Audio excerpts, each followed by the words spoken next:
La méthode de lecture « Alfie et ses amis, apprendre à lire à son rythme » a été conçue dans le cadre du plan lecture du département des Pyrénées-Orientales et suite à la parution du guide pour enseigner la lecture et l'écriture au CP. Il s'est agi, dans un premier temps, de recenser les pratiques professionnelles des enseignants dans le cadre de l'apprentissage de la lecture. Puis, nous avons conçu un plan de formation départementale et d'accompagnement des enseignants. Enfin, nous nous sommes appuyés sur les recommandations du Conseil scientifique de l'éducation nationale pour le choix du manuel. Dans le cadre du groupe départemental maîtrise de la langue, nous avons donc analysé plusieurs types de manuels, mais nous nous sommes aperçus qu'aucun correspondait véritablement à nos attentes et surtout, aucun ne proposait de véritable différenciation pédagogique. Par conséquent, en accord avec l'état actuel de la recherche et des préconisations institutionnelles, nous avons conçu Alfie et ses amis pour répondre aux besoins des élèves et des enseignants. Ce travail, c'est un travail qui s'est déroulé sur 7 ans en plusieurs étapes.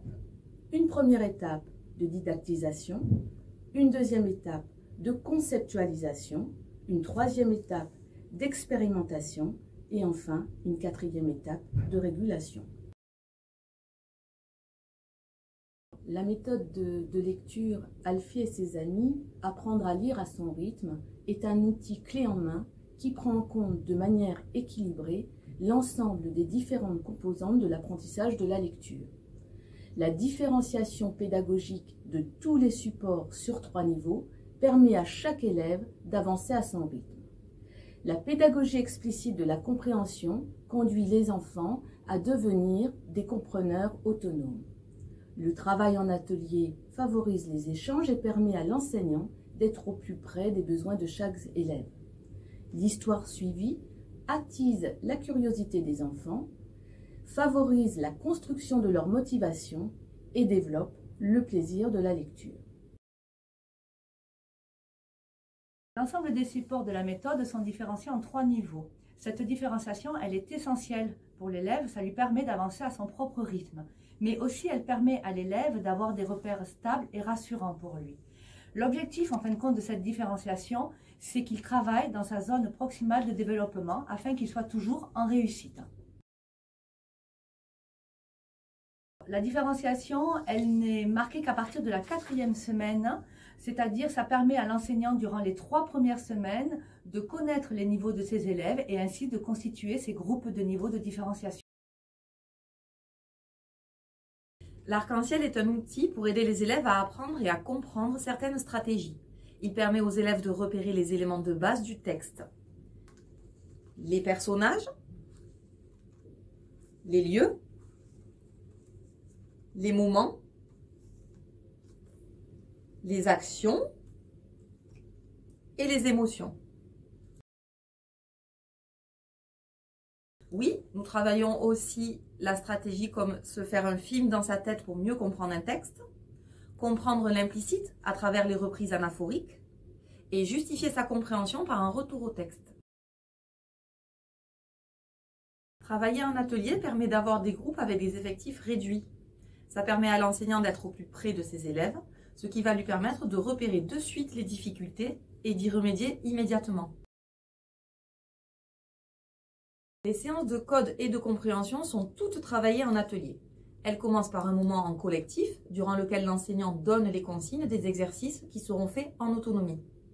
Ensuite, l'enseignant met en place les 3 ateliers, 2 groupes en autonomie et 1 groupe en dirigé avec lui.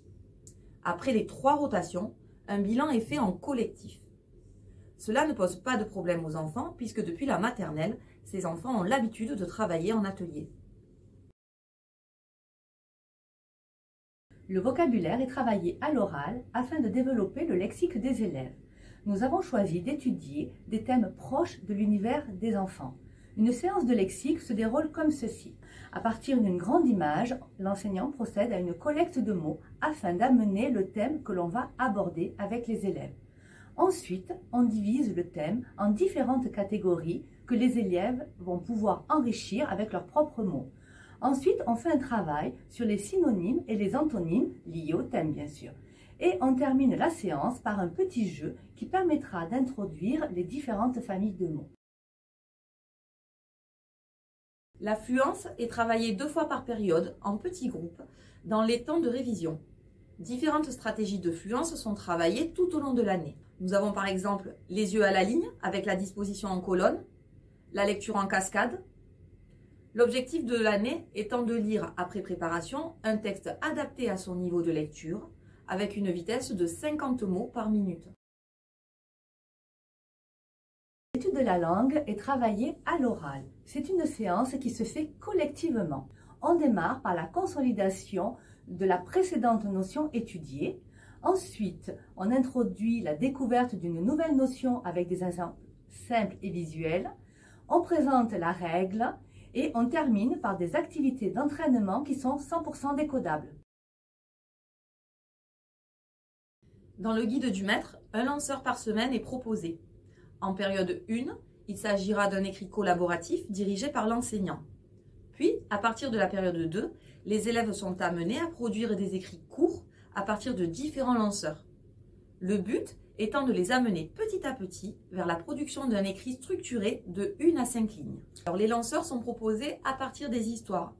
Par exemple, après avoir lu le texte « La savane », nous proposons le lanceur de production d'écrit « Choisis un animal de la savane et décris-le sous la forme d'une devinette ». Exemple, elle a un long cou et des taches sur le corps, la girafe.